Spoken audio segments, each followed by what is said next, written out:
Alrighty, cherubs, good morning and welcome back. We're going to be talking about the Mexica today, okay, or the Aztecs. So, again, things to remember. We don't have a single theme here in the Americas, but we do have some broad themes that we want to keep an eye out for. So, we've got power and propaganda, like a lot of ancient cultures. We've got nature. How do they relate to the natural world? What natural materials do they use, and how do they recreate nature in their art? Look for dualism. Look for multiplicity of symbolism and influence. Do they receive influence or do they give it? Okay, so keep those in the back of your head as we move through the Mexica today. These are our pieces. We've got the Templo Mayor. We've got and a couple pieces associated with that temple. We've got a headdress, and let me scooch myself out of the way, and we've got a page from a book. Okay, so these are our Mexica pieces today. But first, a word from our sponsor and something about Mesoamerican cultures. Okay, so we have a couple mother cultures here in Mesoamerica. So like we talked about last time with Chavin, how Chavin was the mother culture down in Peru. In Mesoamerica, we also have the mother culture, and those are the Olmecs. Okay, they're the oldest group, coming from about 1200 BCE to about 600-ish CE. They're gonna finally dwindle away, but their main influence and power is going to be pretty early on. Their imagery is going to influence everyone else, okay, in Mesoamerica. Their belief system is going to influence pretty much everyone else that comes after them. So keep in mind the importance of the Olmecs. And other people are going to very purposefully look back to the Olmecs and say, oh, yeah, that they did that. They must have had some kind of ancient power, ancient knowledge. Okay, so keep that in the back of your head. The other, not the main mother culture, but a hugely influential one, was the city-state of Teotihuacan. Okay, and you can see they build large, ginormous pyramids here, and the pyramids that they built were not taller than, but broader, wider than the pyramids at Giza. So they are going to give us a lot of influence as well. So let's take a look here what they gave us. So the Olmecs, they're going to contribute the idea of the concept of the ball game. And we didn't really get to talk about that with the Maya. The Maya are going to play the ball game, as well as other groups, including the Mexica, in which they create a ball of rubber, and rubber occurs naturally from the trees in Mesoamerica. So they create a ball of rubber, and you have to use your body, use your hips to get it through this stone hoop. Various cultures are going to determine you're recreating a myth with this game. And depending on your culture, sometimes the winners get sacrificed and sometimes the losers get sacrificed. So depends on your culture. Okay. The idea that human blood makes the world go round, that human blood is necessary to sustain the gods, that's Olmec. Okay, and that's going to carry through other cultures up until the Mexica. Okay, they're going to write. They're going to have the concept of the number zero. They're extremely advanced mathematically, and they're going to use the jaguar and the serpent imagery. Okay, in Teotihuacan, they're going to build the pyramids, and that's going to influence the Mexica, the Maya, other groups that are also going to build the pyramids. Okay, the concept of the empire building. The Olmecs didn't really build empires per se; they were more city-states. Whereas Teotihuacan is going to go out and conquer and create empires. And the idea of Quetzalcoatl.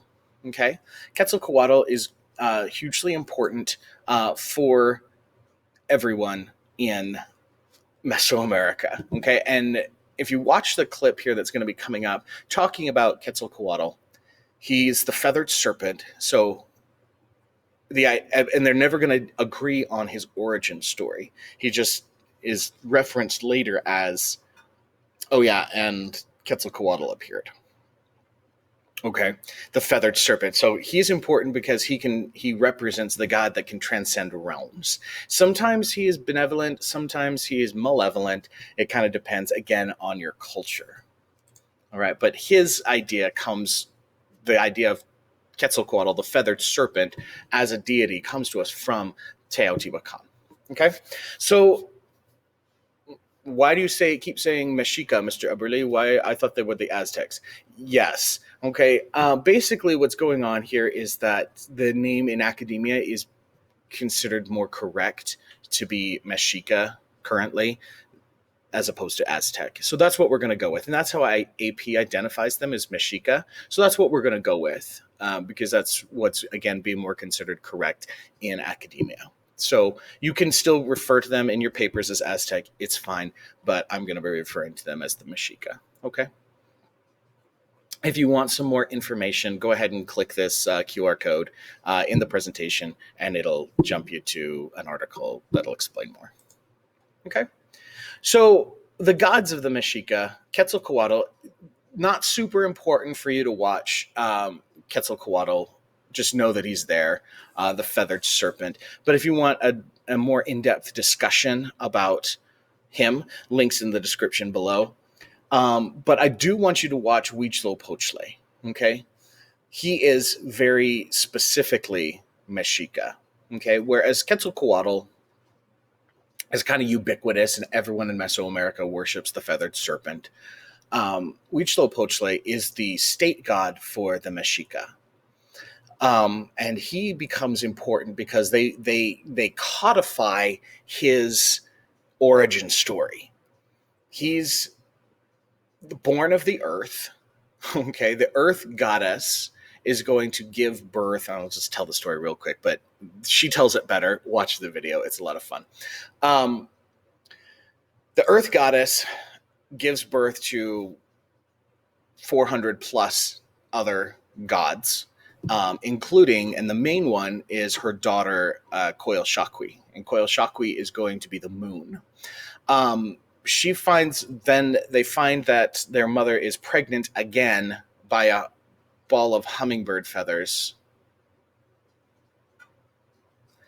And they kill her because they're like, Mom, you tramp. That's disgusting. So they kill her. Huitzilopochtli is still born, and he becomes the sun. And so what happens is that he engages in this battle. Hey, you can't kill Mom. And they engage in this battle, and the sun and the moon, they fight.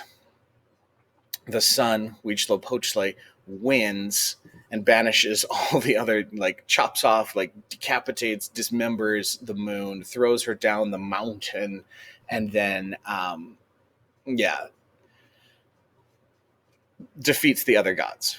Well, what happens is that he gets wounded, and so the sun has to set, okay, to rejuvenate because he's been weakened. Meanwhile, the moon is not dead. She's still like this head.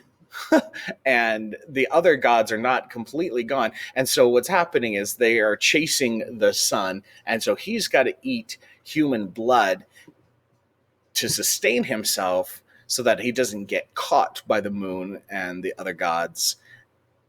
Because if he does, then the world will end in darkness. That's their foundational myth.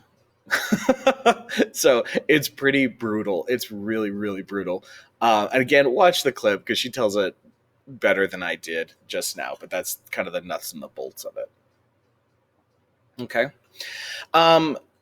Going back to Quetzalcoatl for just a moment, you've heard the story about when Cortez shows up and starts interacting with the Mexica, and they're like, "Oh, you must be Quetzalcoatl because you're white, and you've got a beard, and you promised and you said he would come from the east, and that must be you." Okay, no. Quetzalcoatl was not white. White was associated with the direction in which he was from, okay, the west, but he was not Caucasian, Okay, I mean, he was a flying snake, for heaven's sake. Alternatively, he would take a human form, but also not Caucasian. So the story is problematic. Um, and you may have heard the story that, yes, well, this points to the fact that, oh, so Quetzalcoatl is just a corruption of Jesus. No. And people have been telling this story since the Franciscan monks that came along with the Spanish to conquer Mexico that, oh, yes, Quetzalcoatl must have been Jesus. No. Quetzalcoatl drinks human blood. Quetzalcoatl is not Jesus. So don't get that mixed up. Okay. Um, More of the Mexica gods. Now, this charming lady here, this is the earth goddess. Okay, I just want you to take a look at her. Now, when we think Mother Earth, in 21st century America, we think Mother Earth and we think Gaia, um, nurturing, nature, spring. This is how the Mexica visualized Mother Earth. Take a look at her. Okay, let's look at this iconography. She's got these giant claws, and look at her feet. They're like these velociraptor talons. Okay, her skirt is made out of snakes. All right, her necklace is severed human hands, human hearts, and the main pendant is a human skull. Okay. Now, when she was decapitated by her children, from the bloody neck stump sprang forth two monstrous snakes. And that's what we're seeing here. So it looks like it's one face with, two eyes and a broad mouth and a tongue. What you're seeing is, imagine here, I'm going to grab the little pen tool here. Okay. Imagine a line right here. Okay. So we get one eye. This is the side of the snake's face. Here's the snake's neck. And we get another snake. Okay. And their faces are coming together and touching here in the middle. So, yeah, she's scary. So her head was cut off, snakes emerged, her hands were cut off, snaky, clawy things emerged. Okay. She's not benevolent. She's not nice. She's scary. She's terrifying. All right. Her name is Coyolxauhqui, and here's an artist rendering of what Coyolxauhqui would have looked like. So this was Mother Earth, not to be trifled with. Okay, the statue of Coyolxauhqui is 2.5 meters tall. So there's the Venus de Milo for comparison and girth comparison. And she's a big statue. So you can see that this statue was absolutely created. I mean, this was the Mother Earth propaganda, kind of like Lamassu kind of thing. Like, she's got our back. Watch yourself. Okay, that's what's going on here. So it's a bit of propaganda for conquered peoples. All right. Also, we need to thank the Mexica for the introduction and the cultivation of vanilla and cacao. Okay, they did not were not exclusive. They're not the first people to cultivate these goods, but they are the ones who introduced them to the Spanish. So thank the Mexica today if you enjoy chocolate and vanilla. Okay. That has nothing to do with anything. I just like to talk about chocolate and vanilla. All right, so our first piece is the Axis Mundi of the Mexica. Okay, so I want you to go ahead and watch this clip. This is a tour of the capital city. When the Spanish arrived, the capital city of the Mexica is this island. Okay, so here's the story. The Mexica are going to break off from other groups early on, and they're going to migrate from the north, from what's today the American Southwest. They're migrating, and because they're following, they're worshippers of Coyolxauhqui, okay, and they're following her, and worshippers of Huitzilopochtli, um, and they're looking for their homeland. They're looking for a place to call their own. And so, where do they go? How do they know when they get there? And they're guided by the gods, and they know that they're looking for a place where the cactus, there grow cactus, okay? And when they see an eagle alight on a cactus and devour a serpent, then they know they've found their home. This should be sounding familiar to you. They wander until they come to an island in the middle of this lake, and they see it. They see it play out. They're like, aha, here. So on this island, then they build their home, and these are the Mexica. Okay, so this is Lake Texcoco, and they build on this island their city, their capital. Okay. The island, they outgrow the island. So what do you do when you outgrow an island? Well, you make more island. So what they did was they created these rafts and attached them to the land, like anchored them to the land, but then they like piled dirt on the rafts and then grew plants into the soil so that it would make new land, essentially. And they enlarged the island in this fashion, which is really, really ingenious. And it was a city of canals. So when the Europeans showed up, they were like, it's like Venice. It's this massive city, bigger than Venice, bigger than London. It's this incredibly huge city that has canals that you boat through. So they're like, it's like Venice. And the name of the city is Tenochtitlan. Okay, not to be confused with Teotihuacan. This is Tenochtitlan, and this is the city, the capital of the Mexica. So go ahead and give this a watch. It's just this tour through what the Tenochtitlan would have looked like. Okay, eventually, what's going to happen is Lake Texcoco is going. They're going to keep adding on land, and Lake Texcoco is going to dry up. All right, it's not there anymore. And when the Spanish come, they set up their capital there, and they name it Mexico City. All right. So Tenochtitlan lives on in the capital of Mexico today, Mexico City. All right. The piece that we're talking about is the Templo Mayor. Okay, now we've got this temple here, and you can see that it's a double pyramid with the giant steps that lead up to the top. It's a ceremonial center. It is the axis mundi for the Mexica. Okay, now you can see up at the top the double temples here, with the blue and with the red. Okay, this becomes super important, and here's a sense where we get a taste of duality.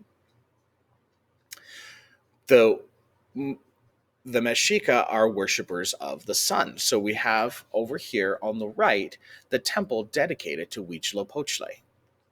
Okay, but the sun by itself is not enough to grant life. So over here you've got the god of rain, a temple dedicated to the equally important god of rain, because sunlight without rain is worthless. Nothing's going to grow. So you got to have rain too, but you can't have too much rain, so you got to have the sun. So it's this duality of water and fire. Okay, so we've got the temple dedicated to Huitzilopochtli and the temple dedicated to the rain god, and his name is Tlaloc. All right, now, okay, here's where things get fuzzy. You lose in battle against the Mexica, and their ever expanding empire, right? So what's going to happen is you are captured and you are brought to the heart of the empire. You're brought to the heart of the city, the Templo Mayor. Okay? You're going to be led up the very, very, very steep steps to the top, where you're forced down and where the priest takes an obsidian blade. I remember obsidian dragon glass is like super, super, super sharp. Okay? You're still alive. P.S.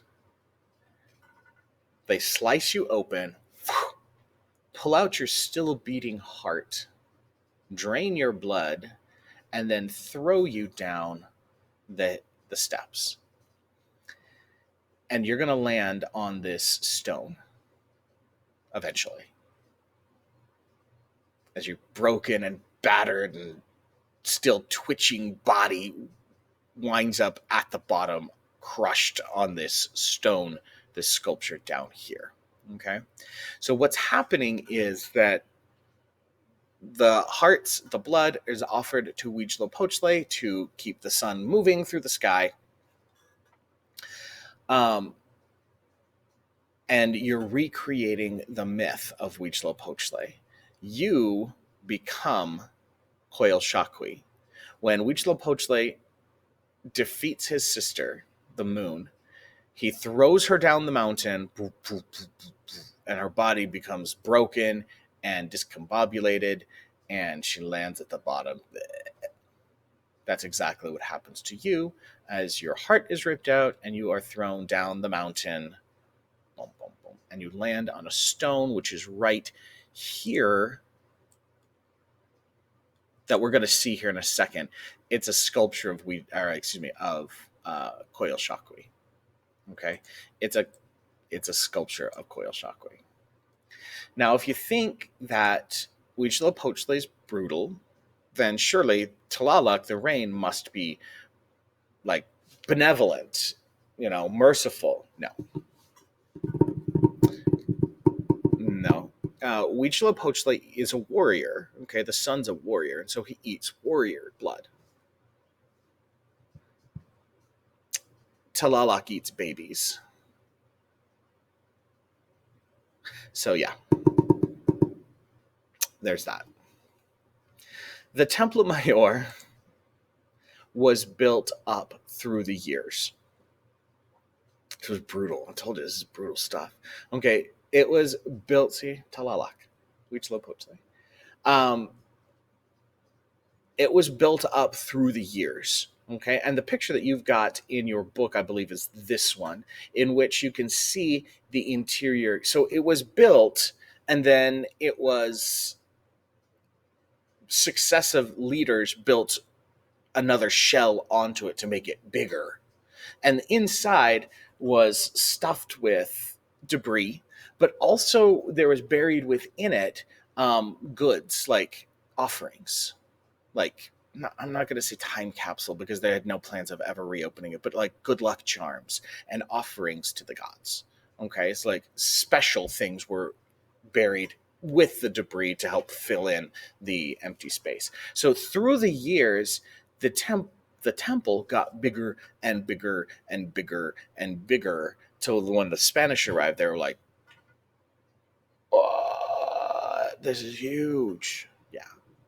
So when the Spanish arrive, they're going to say, "This is an abomination. This devil worship. You can't have this." And so they tear it down and they use the stones to build the cathedral. So the temple site is no longer, there's nothing there. Okay, just the foundation of the temple is really what's left. The stones have been used to recreate the temple, or excuse me, the basilica here in Mexico City. Okay. So it would have stood here. It would have been this tall. It was a massive structure. So the Templo Mayor, again, pulled down by the Spanish and used to create the Basilica, the Catholic Church, there in the heart of the city. So it does have this double pyramid structure, which is unique. It is the axis mundi, and on the equinox is the sunrise. See, these people are just know what they're doing. And the sun rises between those two temples to Tlaloc and Huitzilopochtli. It's very cool. Okay, so we've got Huitzilopochtli and Tlaloc, the twin temples dedicated, and Tenochtitlan is laid out as a grid. It is seen to be the center of the universe, um, and it's going to be again built, added onto, and destroyed by the Spanish in 1520. All right. Now, here's the stone that I was talking about. This is the Coyolxauhqui Stone. And if you're looking for the spelling of Coyolxauhqui, Coyolxauhqui. Okay, here she is. Now, you can see here the stone, and you can see that Coyolxauhqui is not very benevolent looking either. She's not a gentle goddess. She's not like the, I mean, she killed her mom by chopping off her head. So what's going to happen here is you take a look at her now, you can see that she's flattened, she's abstracted. You can see her both palms up, and it looks like she's in the attitude of running. Here's her torso, here's her head, here's her arms and her legs, and it looks from the bend of her legs that she is running, which is kind of the point because she was running from her brother. But you can also see that they have these little like sticky outies, these little like things. Let me grab the pen here. Okay, here. Those are her bones. Okay, so you can see that she's been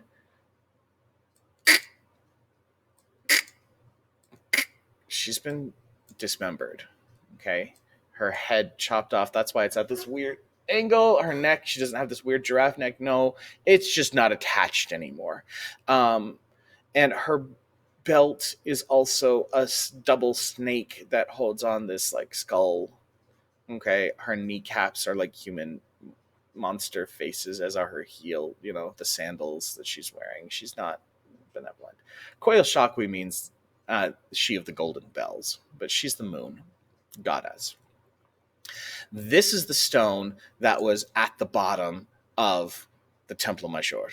Okay, and for reference here, let's go to the next slide. Oh, okay. She was brightly painted previously, just like everything in the ancient world, and I can't say that enough. She was brightly painted originally, though I'm sure the paint was quickly covered with and disguised by blood. So there's that. Okay, this is the size of the Coyolxauhqui Stone. Okay, this isn't some little like piedra here. She's huge. She's massive. So again, the propaganda that's involved in the Mexica state to say, aha, you could see this as you would be marched up. You would walk past this as you'd be marched up the temple and know that this was your impending fate. This is what happens to those who oppose us. Terrifying. Effective propaganda. Okay, so she's the circular relief. She is a propaganda source, and she demonstrates as again what happens to those who oppose the Mexica Empire. All right. Now, this is another piece that's associated with the Templo Mayor, and you again, this is one of those pieces that you walked like the Taj Mahal, that you walked into this class already being familiar kind of with the calendar stone. Okay, now calendar stone, in the sense that it doesn't tell you the date of the year, it does not predict the end of the world. This is not the Maya 2012 thing. This is not that at all. Okay, you can't look up on this and say, oh yes, today is December 16th or whatever. No. What this is it is a symbolic calendar that really is detailing the cycles of the world. The Mexica are going to believe that the world, that there are various incarnations. The sun has had various incarnations, and various gods are going to take on the role of the sun, and they're all going to end in disaster. Okay. Um, and that we are currently living in the world of the fifth sun, and that fifth sun is Huitzilopochtli, and each one ended in destruction, like where the all of humanity was wiped out in a rain of either fire or water or jaguars. Yeah, it rained jaguars and just wiped out humanity, and etc. Okay, so they're currently the belief is that it is a we're living currently in the fifth sun, and what this stone is then is not a representation of a calendar like we're accustomed to thinking of calendar, rather a symbolic representation of the previous four suns and the current sun in which we're living. Okay, as well as these are the calendrical months of the year.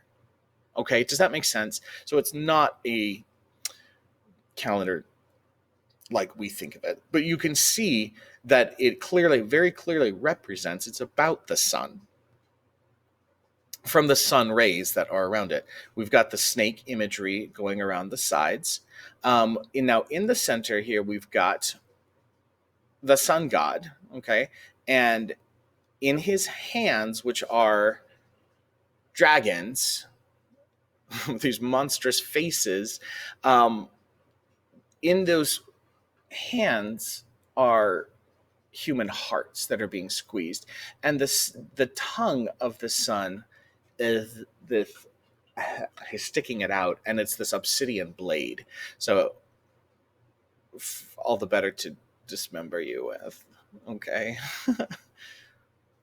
So again, here is the calendar stone, and again, for size comparison, it's massive. This has become a symbolic of the nation state of Mexico because of its ties to the Mexica empire. Okay, so it becomes a source of national pride and symbolic of the the days before the Spanish arrived. So it's a symbol of Mexican pride. Okay, and imagery. Now,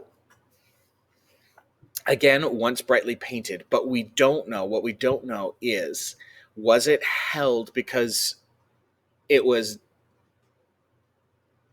chipped out? You can see it's attached to a bigger stone. It was dislodged from its original location by the Spanish, who never wrote down where they found it.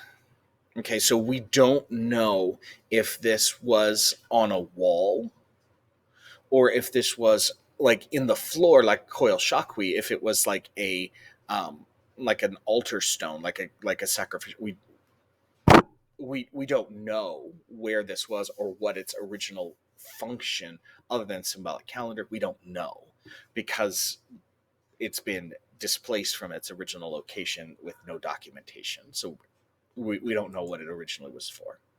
A little bit of mirth. Haha, I only had enough room to go up to 2012. That'll freak somebody out someday. But don't jinx.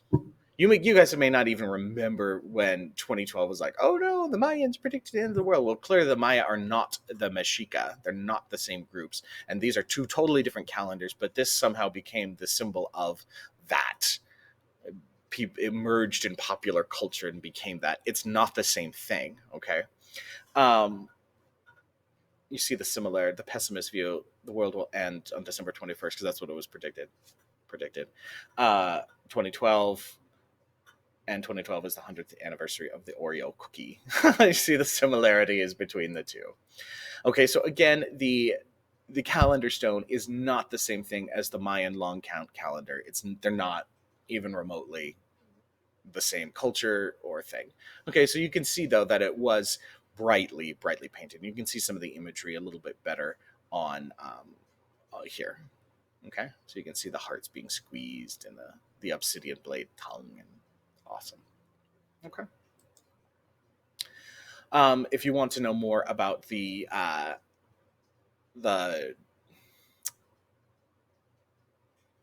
just blanked, the five suns, go ahead and give this little clip a watch. Okay.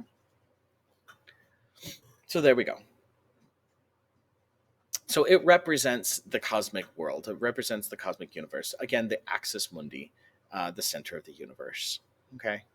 Again, blood makes the world go round, and that's what this is showing us. So if we compare the two, we can see that this one is symmetrical. This one is not. This one is more round, more perfectly round than this. But they're using that roundness in their iconography. Okay. Now the last piece that's associated with the Templo Mayor is this. And you can see this, it's an Olmec style mask, and it's made out of jade. And again, in the Americas, color is going to be everything. It's super important. So green is associated with fecundity, with life, with fertility, with growth. So we have this jade mask by the Olmecs. And why this Olmec mask is associated with the Mexica Templo Mayor is because this was one of the burial goods, one of the offerings in the temple, like in between the layers. The Mexica buried this as an offering, so they clearly looked back with honor and reverence to the Olmecs, okay, as the progenitors of who they were.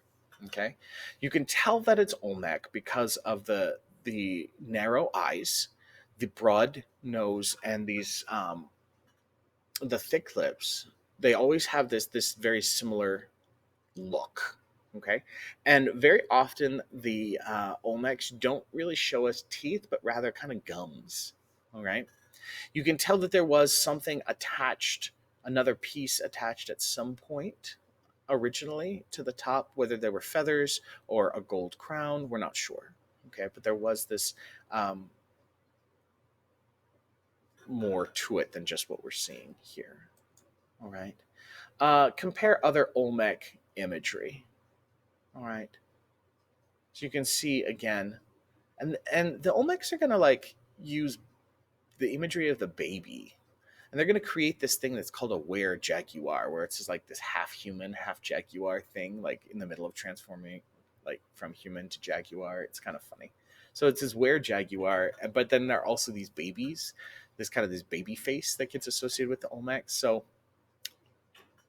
there we go. But you can see how the similarities between the look, I mean, they all are very, very characteristic of Olmec. Okay, and the Olmecs are also going to be the guys who make the giant heads, these giant head sculptures. Okay, so go ahead and give this guy a watch. I'll give you some more information about the mask. We're uncertain of its original function. It was given a second life for as an offering in the Mexica temple, but its original Olmec function, we're not sure. Okay, so again, it was found in sight as part of the cache between the layers in the Templo Mayor. And that's the Templo Mayor. Now we want to look at the feathered headdress. Okay, now this was the ruler's feather headdress. And it was probably Moctezuma or Montezuma, if you prefer. But again, Moctezuma is considered a little more correct academically today. And it's made out, it's this feathered headdress. I mean, it's beautiful. It's this worn by the king. Okay, and what it does is you wear it and it makes you bigger than what you are. It subsumes your identity as the king is lost. Your identity as your individual self gets lost, subsumed, consumed in the identity of the ruler. Okay, you are the emperor. You're the king, and that's bigger than you. Okay, so it helps to like make you bigger than what you are. Now, again, it's made with feathers, and you can see that the feathers are bright, like jade, emerald, green. Okay, so again, he is the source of life. That life literally like grows out of his head. All right, this is great imagery. And the feathers that they're using are coming from a bird that's called the quetzal. And this is what a quetzal is. Okay, it only produces, I mean, it's this gorgeous little bird, and it's the most charming little thing, and it it lives in Guatemala and Mexico, And it's just so sweet. And its little wings. It's just the cutest little fuzzy, but it produces like 2 to 3 big long tail feathers. And would they kill the birds to get to the access to the tail feathers? So that's what these all are tail feathers from many, many different quetzales. My guess is probably. Okay. Probably. The quetzal is still special. It's the name of the uh, unit of currency in Guatemala, and it is also on their flag in Guatemala. So it still holds significance. Go ahead and watch about the feathered headdress, get a little more information about it, and go ahead and listen to what the quetzal sounds like when it sings. It's just the most charming little bird, and I'm just enchanted by it. It's really just quite lovely with this really brilliant red chest. The male quetzal is just fantastic. So there's 2 versions of this feathered headdress. There's one in Europe and there's one in Mexico. Okay, so the one that we're seeing is, I believe in the video they're going to be visiting the one in Europe. The one we're seeing here is the one you can see how they're slightly different. Is in Mexico. Okay. So again, it's royal paraphernalia. And as we go through the Americas, as we go through Africa, as we go through the Pacific Island groups, we're going to see royal paraphernalia. Okay. We've already seen an example of royal paraphernalia in the basin or the baptistry of St. Louis, in the fact that we had this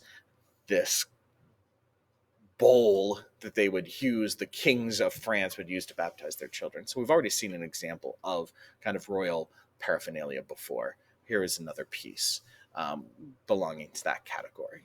All right. We're going to see more stuff as we move through other groups made out of feathers also. This is not the only feathered piece that we're going to see. So just keep that in the back of your head. So you can say it is super, super fragile. It would be super delicate, and only worn most likely for ceremonial or special occasions, because it's not something you walk around every day with. Okay. So again, it displays the power of the king. 400 feathers. So that's at least 200 birds were made from this. So again, it creates that the color super symbolic of life and power and fertility and fecundity and all those things.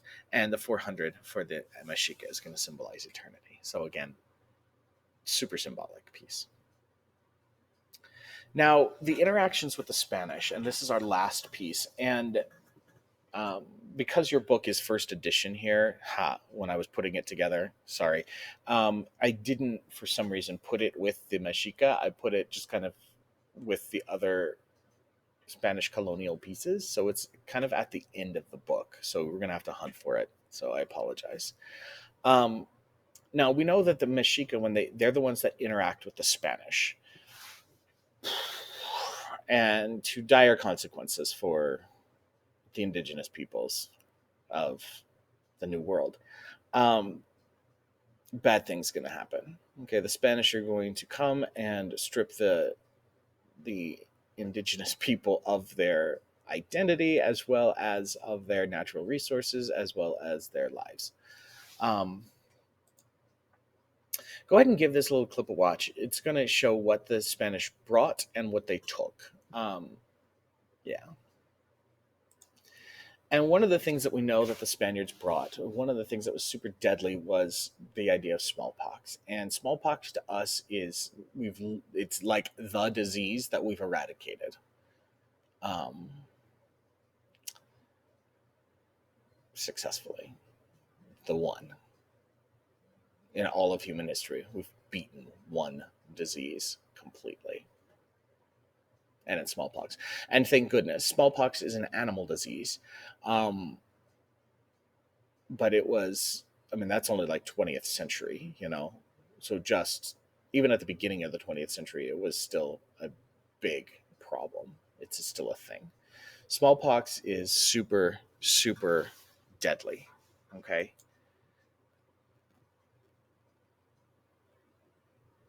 it kills you. So beware of the smallpox. Okay. This is not necessary, but interesting. I want you to go ahead and give this a watch. It's why the Americas didn't transmit diseases to the Spanish. Why didn't when the Spaniards show up? Weren't they wiped out by American diseases? So just go ahead and give that a watch. It's super, super, super fascinating, um, and it's all about, well, there's a couple different components, but it's all about just random dumb luck. It's super interesting. So the last piece that we're going to be talking about is called the Codex Mendoza. The Codex Mendoza is a book that was compiled. It was a book that was created by the Mexica at the behest of the Spanish. They forced them to create a book to detail their lives to take back to Europe and say, ah, look at these conquered people. Look how fascinating and weird they are. That's what the Codex Mendoza is. All right. And you're going to see here that the Codex Mendoza, this is the front page, the frontispiece, the like title page of the Codex Mendoza. And you've got this on display here. You've got the eagle on the cactus eating the serpent. And you've got the which becomes the symbol of Mexico. Okay, so this is on the Mexican flag, and this is how they knew they would get there to their homeland. The book also on this frontispiece, it has logograms, pictures which represent the different quarters of the empire. You can see the water that is separating out the different canals of the city. Okay, so this becomes a representation of Mexico City with the Templo Mayor depicted here. You're also getting depictions of war and battles of the Mexica, with again different logograms representing the different parts of the city. So this becomes a representation of the Mexica axis mundi. Now, the book itself is going to depict different aspects of Mexica life. Okay, so you're getting warrior costumes. Inside, you're getting chores for children, what they're supposed to be doing. Okay, so that's what the Codex Mendoza is. All right. And those are our pieces. So this was created by Mexica artists at the behest of the Spanish to take back to Europe. Okay. So here we've got the if you just want some more information about the Maya, the Mexica, and the Inca, go ahead and give this guy a watch. And that's our lecture for today. And I hope you enjoyed it. It's a really, really awesome topic to talk